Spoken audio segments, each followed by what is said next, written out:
Hello there. Thank you for joining us. My name is Martin van Staden. I am the head of policy here at the Free Market Foundation. The date of recording is the 10th of November. You might see it a little bit later than that. We here at the FMF have this week done a workshop on privatization in the South African context with the generous support of the Konrad Adenauer Stiftung from Germany. And we thank them very much for that. And we thought that we would provide a general introduction to what this idea is. What is privatization? Why is it relevant today in South Africa, but maybe more generally as well? And just generally what some fallacies are about state-led kind of economic development versus private sector-led growth and economic activity. And I am very honored to be joined by our lead researcher on the FMF's privatization project for this year, Dr. Christoph Klein, who is an economist trained in Spain and from Germany. And Christoph, thank you. You've had a long relationship with the Free Market Foundation, and it's great to have you down here in Johannesburg again. I know you're heading back to Germany soon, so we're very, very lucky to have you here. Thank you very much for joining me. Thanks a lot, Martin. That's great. So welcome to all of you. Let's have a nice chat right now. Yeah. So I maybe talk a little bit about my background and my relationship to the Free Market Foundation in the past. And so I'm a trained economist, did my degree in Germany back in the 90s, and always had an affiliation to the African continent, and pretty much was traveling through lower income countries, so that's a natural interest. And principally I'm a telecoms and finance expert, or more finance expert, with a keen interest in what was happening actually in the telecom sector since the 1990s, because that was one of the first sectors that was radically privatized, and we all see today what the outcome is. I think there's hardly any state companies left around the globe, and if they are not in a good shape. So principally I was working for a German consultancy. I've worked on many South African projects, including establishing Cell C, doing work on Vodacom, the Ghana privatization, for instance, where I have been involved. And I was involved in the Neotel transaction, which was one of the biggest project finance deals, structured by Nedbank Capital along with DBSA and Investec. So, and at that point in time, certain people in South Africa thought it might be worthwhile that I come over to South Africa, which I did. So from 2011 to 21, I lived in South Africa with my family. And during that stint, I started to do my PhD, and that PhD was pretty much on infrastructure. Privatization of infrastructure was a very big part of it, and many points of that we discussed already, Martin, during the workshop, but generally during all my work for the FMF. So just to mention one, in 2020 to 21, we did quite an extensive study on spectrum policy in South Africa and the quite disastrous consequences that kind of regulation of spectrum in South Africa had. And there was a study, there was a public event, there were some webinars with Nedbank, for instance, and I'm happy to be here, and let's kick it on. Privatization seems to be like a mythical concept almost in international discourse, also in South Africa. The president and ministers saying, we will under no circumstances privatize. The trade unions in turn saying, oh, but that is being privatized and that is being privatized, in outrage. So it's a word that gets wheeled out, and very little detail kind of is provided on what actually does it mean to, quote unquote, privatize an asset or privatize a function. What does privatization mean? Yeah. So mostly for something to become privatized, it had to be public before, and during our workshop, but generally we talk of privatization of certain types of production.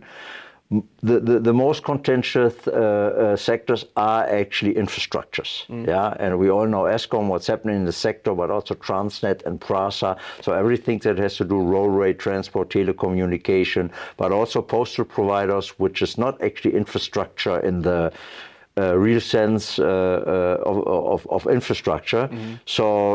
Normally what is thought is actually that these sectors during all times have been public, and at a certain point in time you need to privatize, and there are certain, let's say, reasons for why, for instance, the privatization drive in Europe or the Western Hemisphere actually kicked off in the late 1970s and 1980s. So efficiency reasons, inefficient state-owned enterprises, a lack of innovation, and very often uncontrollable organizations with ballooning staff bodies and so on.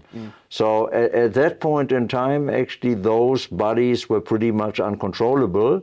And there was also a shift in thinking, in policies. We went from Keynes actually more towards free market concepts, let's call it monetarism, but also, let's say, many elements of the Austrian School of Economics. And so what happened actually that many assets have been sold to the private sector. Yeah, unfortunately, that was not very successful in the segment of middle income and lower income countries for reasons we're going to discuss today. But I want to point out to one myth which is quite important. Many people think that public infrastructures are the normal course of things. That's not true.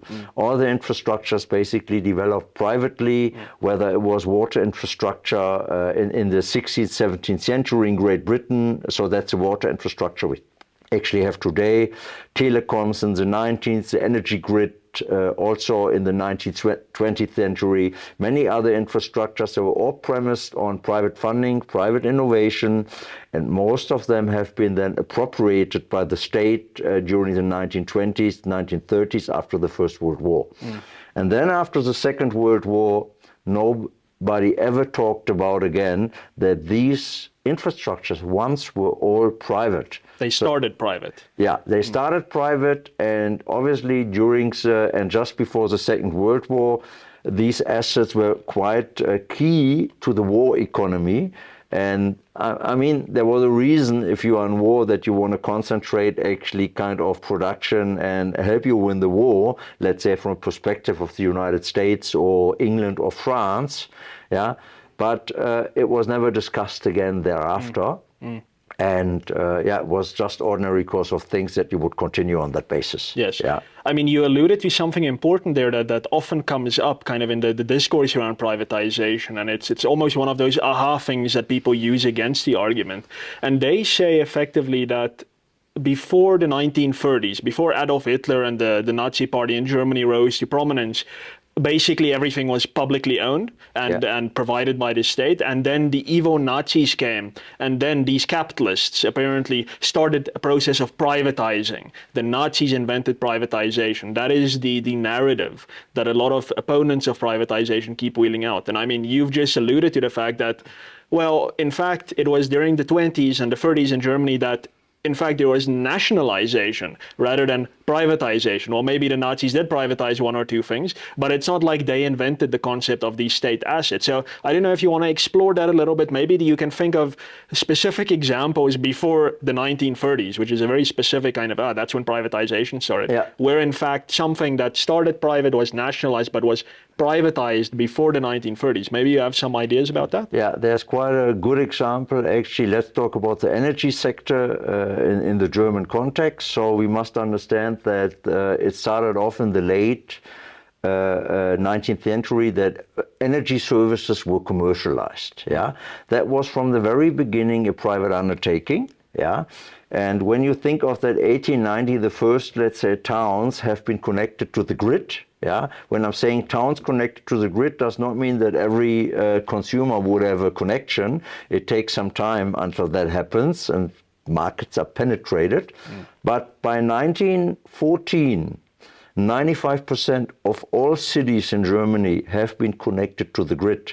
And you would obviously only connect a city to a grid if there is demand. Yeah, in that grid. It was not 80, it was not 90% of the people, but it was sufficiently high to do the financing. And that financing was fully private. You must also understand that there was not state as we know it today with a huge tax base. Taxes were mostly raised until the First World War on a municipal basis, or if at all on a federal basis, but or a district basis, but not actually these huge fundings that were all, let's say, basically taxed on a national level. So what happens then is that during the late 1920s and 1930s, the Nazis actually had a keen interest actually to get, let's say, control over the energy sector, because that obviously is a big thing to first of all, it's a power thing. Secondly, you can grow the war economy. So it was actually exactly the other way around, and the cities fought about it, because what most people think, cities have been powerless because there is these small cities and these huge transmission providers like Preußen Elektra and so on, and RWE. Every German scholar knows these companies. Some of them actually kind of exist even today, though they are for instance, part of the E.ON group right now. And but the cities were owning actually these transmission providers. So they had the power, and not vice versa, that actually they've been on the hook and dictated prices. So it's actually, I think history is being instrumentalized here to make, basically to defend the current structure of production and public enterprises. Yeah, I would agree with that. So it's less known, but in South Africa, for instance, our energy sector also started private. You think of the Victoria Falls Power Company, that is an entirely private enterprise. Maybe they had some funding assistance from some of the colonial governments, but it was a privately run, privately governed, profit-based institution. And it was only in the 1920s when, in fact, our mining industry was upset about how much they were paying for power, and they asked for the nationalization of power. The private sector wanted it to be nationalized, and it was from 1922 onwards that power became progressively, slowly at first, but suddenly in a swoop, that power became nationalized in South Africa. So to kind of imply that power has always been a state-led thing is simply false. And as you say, it's kind of a global phenomenon. At the workshop, you mentioned that it's rare that the state kind of comes up with these ideas. The idea pre-exists the state. So there's no example of anything in human history where from year zero, the government has been providing it. It would always have started somehow privately, and then government may have picked it up. So yeah, it's totally bonkers nonsense that privatization and private-led development is somehow a very recent thing that started 100 years ago in the 1930s. But let me have one point on that. It's quite important. So the very idea, what is infrastructure? We have to define it actually. It's normally something that churns out goods that we all want to have, and then we need it. But first actually, then you must develop a need. For a need to develop, you need to be able to afford it. So there need to be scale. So typically, until infrastructure would even be, let's say, on the minds of policymakers, a need has to be established and the technology has to mature. Only then you have the scale actually to call it a universal service and actually say, no, we all deserve that, and the water should come from our taps and we should not go to the river or something like that. So basically, the scale of innovation and the funding is first, and only once there's sufficient base actually of what you call infrastructure, you can talk about now we have a universal service and we think it's so important. So it's actually quite ironic that actually the market develops something and you achieve a degree of universal service, then the state captures it and says, hey, it's universal service, we have to take care of it. And in many cases, actually, they just appropriated it. Exactly. And you have lots of wrong, let's say, history telling in that regard. Absolutely. So if we can veer a little bit to, let's say, the general kind of principles underlying why is it that one might prefer the private sector to do something rather than the state? So effectively, why? I mean, if we look at in South Africa specifically, we compare the post office to private couriers. We compare Eskom to, let's say, a private solar provider.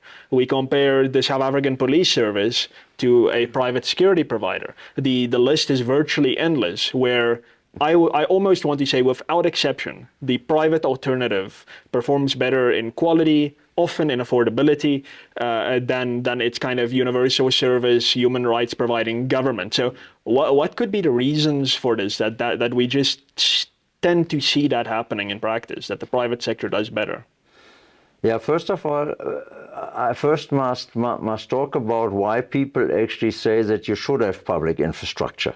Yeah, and the point here is, again, the universal service concept. So it's premised on the idea of natural monopoly, and that says essentially it's good to have one provider who cannot, let's say, exploit people. Very simply, yeah.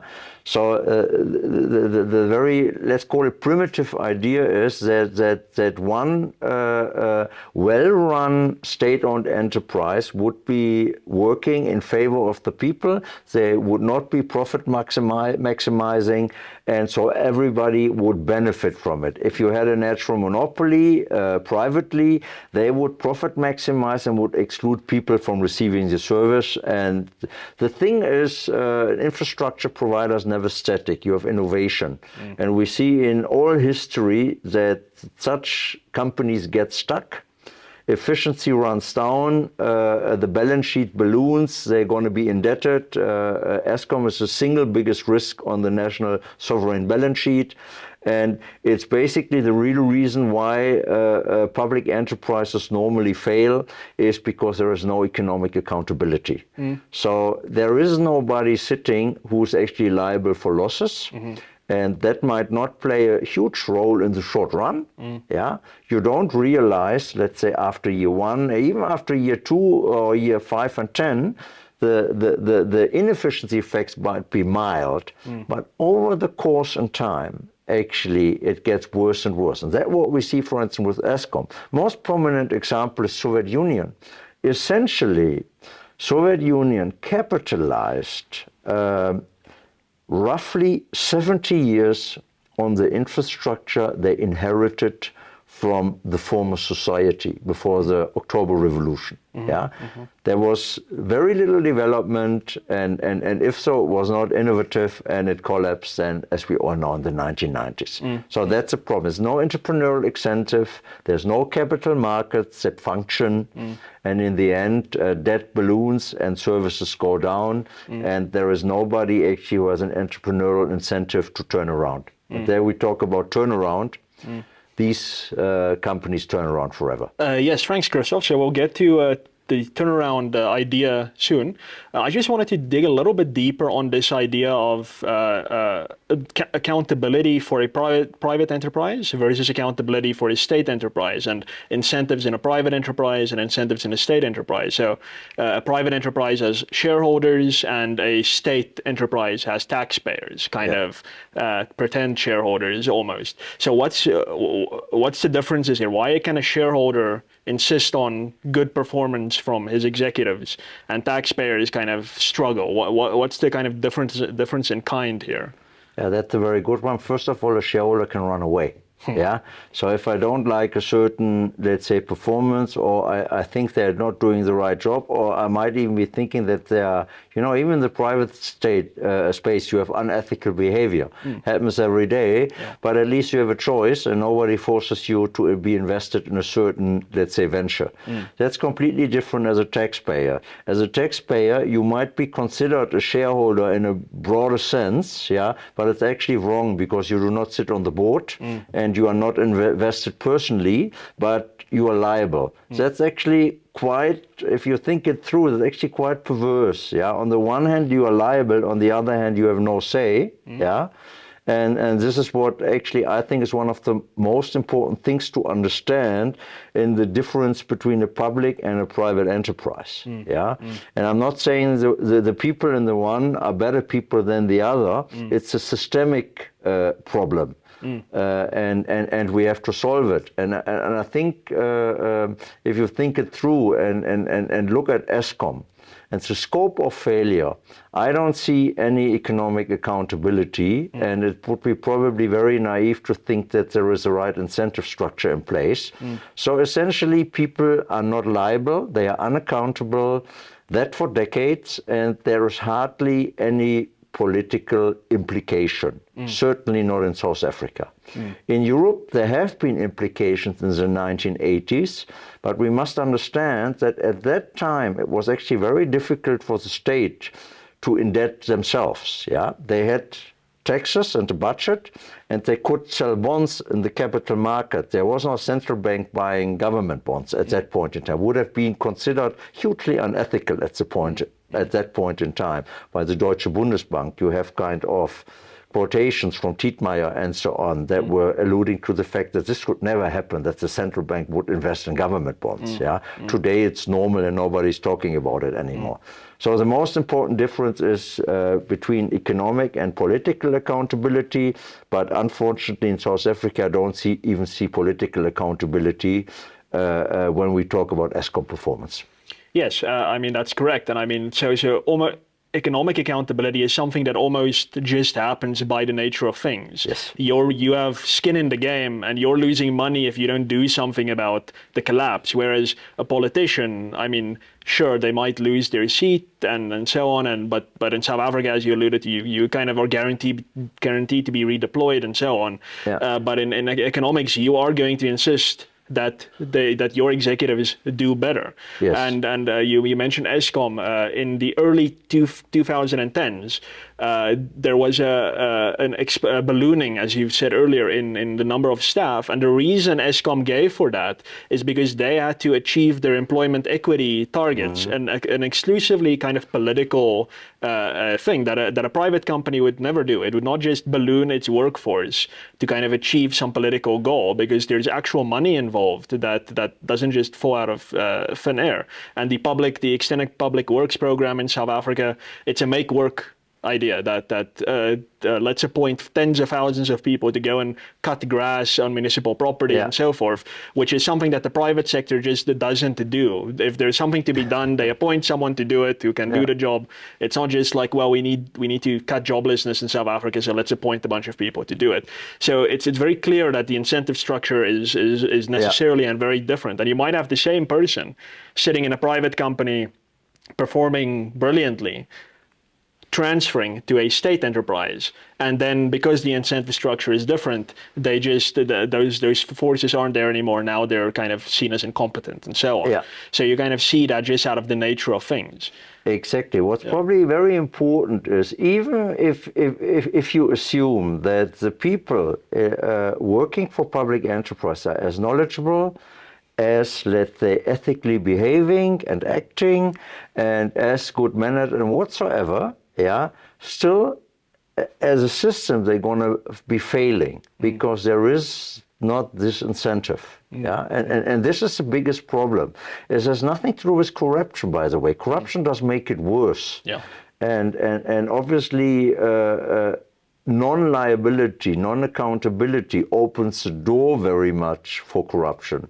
Actually, technically speaking, you also have corruption, obviously, in the private space. Yes, of course. But it's corruption which, to me, is relatively fine, because I'm not paying for it as a taxpayer. Yes. I think this is a very important distinction, that the failure is not due to the fact that there are bad people or people that don't know what they're doing. There's also many unprofessional staff in private companies. It's just, somebody pays for their bad performance. It's a shareholder, and as a shareholder I can run away. I can't do that actually when I'm forced to take actually electricity from Eskom.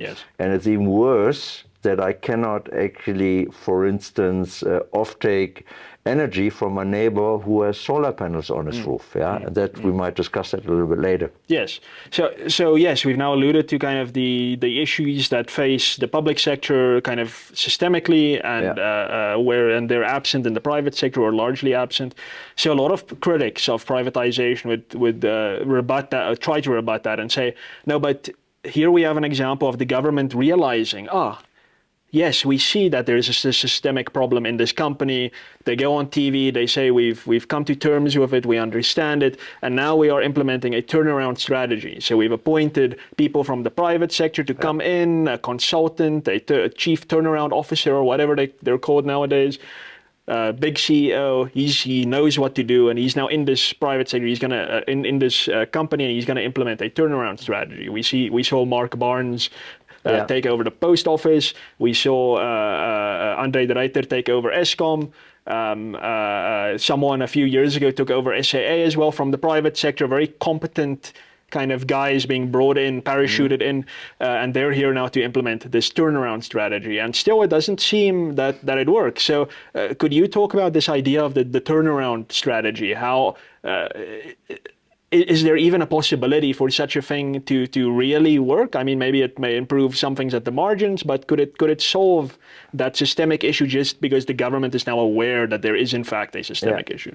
I mean, obviously, it cannot solve systemic issue because if it could be solved, it weren't a systemic issue. Yeah, right. Yes, logically. Yes, yeah. Yes. So the point with the turnaround is obviously a concept from the private economy, which is well justified in that context, because normally, they're shareholders and they see profits declining and maybe other problems, and they give you warning, or maybe they expel actually certain layers of management and reintroduce, let's say, fresh kind of knowledge and people with new ideas, and they give them a grace period, and say, okay, now you have a year or two, and we even might eject new capital, So there's a skin in the game, and when that not happens, we all know what happens then, insolvency, or you carve out assets, or you restructure, and it's painful, and you have to lay off people. That happens sometimes. There's many examples where you lay off people, and they're basically absorbed by the market actually within basically months, like BlackBerry and Nokia, when they actually went down. Actually, there was a non-issue. They were just absorbed by all the other players, because knowledgeable people. So basically, those turnarounds, I think I've never heard of a turnaround of a public enterprise that worked. And if you look, for instance, at the history of SAA, thing is how you count them, but there have been probably between 8 and 10 successive turnarounds. Successive, not successful. Successive, Successive. And you find them in the annual reports. And at the very beginning, when they established, obviously they go to the press and they get buy, all of that, and they're happy, and they kind of reaffirm that to themselves, it's going to work. And you will not find actually that one of those turnaround programs have been even completed, that there would have been a financial report, not even accountable to the public, which is more the political accountability, to tell the taxpayer, actually, we've concluded the project, it was expensive, this is what we wanted to achieve, this is what we achieved, nothing. So SA is probably the most blatant example actually where you have turnarounds basically throughout the whole time. And why do they do that actually? They do that actually to pretend that they're doing something. Yes. Because obviously it's politically unpleasant to have a failing state enterprise, and obviously the people are aware that taxpayers are actually losing personal finance means they could deploy otherwise. So that turnaround is a very, let's say, popular means to kind of go to the press and say, at least we're doing something. Yes. But it cannot work because if we now talk a little bit about technicalities in terms of accountability structure, you don't have an equity holder in the public enterprise. And even if you pretend that the finance minister were to be the equity holder, he wouldn't know what the equity return is. And even if he said, with benchmarks from other countries, it's going to be 6% on equity, then actually this is not going to work because you cannot do economic calculation in a sector where you have no competition. Yes. So essentially, it's a useless calculation, and accounting in the real sense of the term is actually not possible in a public market, because without competition, any economic calculation is meaningless. You can do budget calculations. You can say it's an overrun, or you met the budget, but actually this is not real accounting. Accounting is for profit and loss. And in the end, what you want to achieve is that you protect the stakeholders in the economy from bad behavior, even in the private economy, through people absorbing the losses that did not the right thing, or were maybe unlucky. Yeah, that also happens. But I don't care. I don't want to pay for it that somebody was unlucky. Yeah, when I'm living in Germany and somebody was unlucky in Croatia, yeah, I don't want to pay for it. Yeah, Yes. so that's probably the key point. Yeah, and you alluded there to something important. It's the failure of South African Airways. I mean, as taxpayers, it's terrible because it's still going to get bailouts. I mean, that's virtually guaranteed. But no one really cares. Yeah. Compared to the failure of Eskom. Everyone cares because it's dragging our economy down very quickly at this stage. And what's the reason? The reason is there's competition in the airline space. Yes. SAA has all but disappeared and the void has been filled by other airlines. If other airlines didn't come about, then it would be a huge disaster if we couldn't travel in and out of South Africa via plane. But we can. With Eskom, increasingly now we see competition in the space, thank goodness. But a few years ago, Eskom was the only game in town. So I mean, that illustrates it perfectly about what happens in the absence of real competition. And the virtue of Eskom being a monopoly will always crowd out a lot of the competition. And then SAA was not privatized, but demonopolized in the 1990s. And suddenly you had, I wouldn't say dozens, but several successful private airlines enter the space. Exactly. We are in a kind of a process of demonopolizing Eskom, but it's a very slow and sluggish process. But what do you think? If we demonopolize Eskom and real competition gets introduced in the energy space, will it become more bearable, at least in South Africa, to do business here?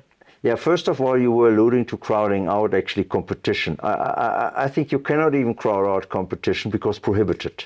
Yeah? Yes, yeah. So you said SAA was spot on as an example. There you have competition. Nobody needs SAA. Yeah. So if people were to choose, probably 90% of the people would say, get rid of it. Yes. Yeah. I don't want to see it again once more in my life. It's completely superfluous. Nobody needs SAA. Yeah. And by virtue of competition, we have many other carriers in the market. With Eskom, it's difficult. First of all, you have to establish competition. So when we talk about privatization, you could talk about privatizing Eskom, which means I shift the assets from the public balance sheet to a private shareholder. Yeah. We had, let's say, long discussions during the workshop. We think it's going to be very difficult because of the huge obligations on the balance sheet and the big staff body to privatize an Eskom like they privatized actually companies in the 80s and 90s in the Western Hemisphere. As different resource pools in those countries, they could absorb the public losses for years, pension payments and so on.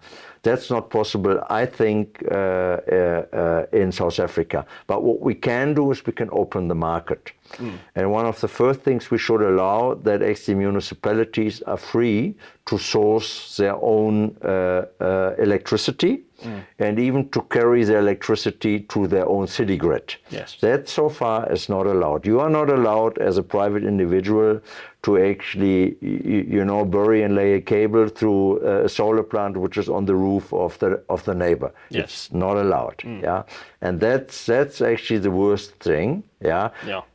So for me, realistically, if you want to introduce competition, then allow competition. Yes. And in the generation fully, in the off-taking of energy from various sources, and there is many good examples how this can work. The telecom sector is just the one we alluded to at the very beginning of our talk. Yeah. So we'll get to the conclusion now, but I think the change in the energy space there is that municipalities are now being allowed to generate their own electricity, but I think the important thing there is they have to go through a huge process with the national regulator. So, I mean, you can say it's allowed, but it's basically a permission-based system. So you're not actually just allowed to take the initiative. And if you want to wheel power to your neighbor, I'm sure there is an application process you can go through, but I've spoken to people who work very closely with NERSA, the energy regulator, and these applications just don't go anywhere for months, years. It's only when there's real political pressure that something happens. So it's not really allowed, but it's clear that the South African government is reacting to the pressure, and now some municipalities like Tshwane and the Western Cape municipalities are starting to do something, but it's too slow, and they need to take that idea of allowance a bit further to say, listen, we as NERSA, we are extracting ourselves from this situation. Just do it. Yeah. Just do what you need to do to stop the electricity crisis. And that is very much a privatization of the function. Maybe not privatization of the asset of Eskom, but definitely a privatization of the function of electricity provision, which we are very excited about at the Free Market Foundation. And then just in conclusion, Christoph, a lot of people will watch our discussion now and say, yeah, this is all awesome in theory. You're talking about a free market where the private sector does everything, and it's great and nice in theory. In practice, people are poor, and the profit motive is exclusionary, and so forth. We have this long history in South Africa of exclusion. So yes, I agree with you, Martin and Christoph, in theory, but in practice, we need the state to do it. And I guess my rebuttal would be free markets, even though self-interest is the profit motive, is the kind of the engine room of a free market. It gets things going. It still ultimately lifts up, maybe not absolutely everyone, but by far the majority of a society. And I was wondering if you had some kind of insights into just generally the free market's role in kind of pushing development. Yeah, let me give you one example actually in that regard, where people think actually that markets cannot provide infrastructure services, actually from South Africa. So when mobile or cellular voice developed in the 1990s, Vodacom and MTN were the first licensees. They actually got the license for nothing because nobody was expecting actually that this could be a service that everybody would at one point in time use. Why? Because they started off with postpaid, and postpaid was hugely expensive, not only here in South Africa, but also in Germany and everywhere. So one of the rich things, you had ARPUs, average revenue per month, like between 60, 70, sometimes $150. Yeah. And then the miracle happened, actually. Somebody came up with the idea of prepaid. What did that do? Just a simple idea of prepaying. So you didn't need a proof of residence. You didn't need actually an employment contract and 3 salary slips. Yeah. So it all fell away because you would go to the spaza shop, actually get your scratch card. There you go with $1, and that's it. Yeah. And from there on, actually, mobile telecommunication really developed. Before, it was a niche service. That's why nobody cared. And basically, overnight, you let's say, increase the subscriber base from potentially 500 million to 5 billion. And this is actually now everybody has two kind of SIM cards and so on. It's a huge service. So many people then will say actually, oh well, that you cannot compare this with water. Of course you can't. Yeah, you can. But just on that telecommunications example, the theory was that the government provides these fixed line phones, and the idea is every individual is eventually rolling out the fixed line, so every house is going to have a fixed line phone. Now that happened at a snail's pace, but if at all, the poor simply didn't have access to it. They couldn't provide the proof of residence. Often they lived in informal shanty towns in South Africa. You can't have a proof of residence for that. But suddenly with prepaid, you just get it, and now in South Africa we almost have an oversupply of cell phones, and it's been entirely market based. There's no state provider of cell phones and of mobile kind of service. It's all private, and it's something that has benefited the poor immensely. Yeah, if at all, then the state is a drag because they have been hoarding spectrum. And as I alluded to during the workshop, MTN and Vodacom had the least valuable and actually for given their kind of extreme success and their market coverage, they had the most little spectrum actually you could have on a global basis. So it has been a ridiculously bad job by the spectrum regulator ICASA in that regard, and we see nonetheless actually it has been a very successful market. But there are other examples then from the telecom space. For instance, there is one in Germany where industrial tycoons and enterprises were battling in the Ruhrgebiet, which is industrial area in Germany, heavy industry, with actually oscillating water levels of the rivers. So they came up with the idea that in order to kind of balance it out, they needed a big dam. And so they funded as a club actually one of the biggest dams in Germany. Private enterprises. Private enterprises, If you now look at the homepage of actually that kind of dam, the operator, they would not even mention that it was funded actually privately. It's basically suggested that this from the very beginning has been a state-led initiative. And this is that kind of the wrong storytelling or wrong historical kind of track records. Actually, you'll see it everywhere around, because obviously it threatens certain political mandates and interests, and that's very unfortunate because I mean we are paying for that certain services are, let's say, not being provided privately or not even thought about actually to opening the market for those services to be, let's say, produced and provided privately. And the energy sector certainly is one of the most, if not the most important sector of every economy, because many other developments basically are premised on the energy sector. So you need to first open the market. We don't know what we don't know, so there's nobody thought about prepaid until it came up, and similar things can happen in the energy space, and it will happen. Yes, no, absolutely. Those are great examples that show that in a free market, even the biggest things like a dam project that you think only the government can provide this, private profit-seeking companies will never do it. But it was done. And all the rail infrastructures, you know, they were financed in the United States. The first stretch was financed by farmers. Yeah. And only then the people actually thought, I mean, let's jump on that train because it's better than a horse carriage. Yes, exactly. So nobody thought about passenger transport when they came up with the first trains. Yes.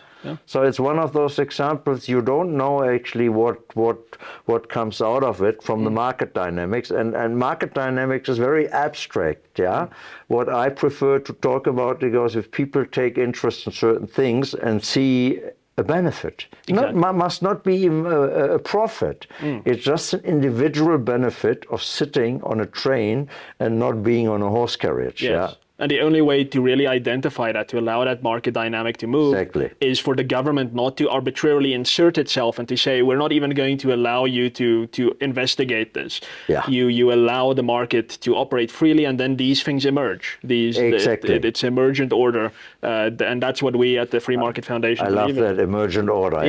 That's Friedrich von Hayek's The Constitution of Liberty, one of our almost Bible is here in the free market space. But Christoph, thank you very much for joining us. Thank you for the research that you're helping us with. Thank you for leading our workshop the other day. We're going to be working closely with you for a long time to come. Thank you all for joining us. I think this has been a very insightful and deep dive into privatization, not only in South Africa, where, I mean, it's very topical right now, but also as a global perspective, specifically a European perspective on how this concept kind of manifests itself in reality. And we see, I think, quite clearly that it just works. When the private sector does initiate market thing, so everything started privately. It wasn't the state during the caveman days that provided fire, for instance. It was private people figuring it out, and we just live at a far more complex level of that. But the principle still applies. The private sector figures stuff out.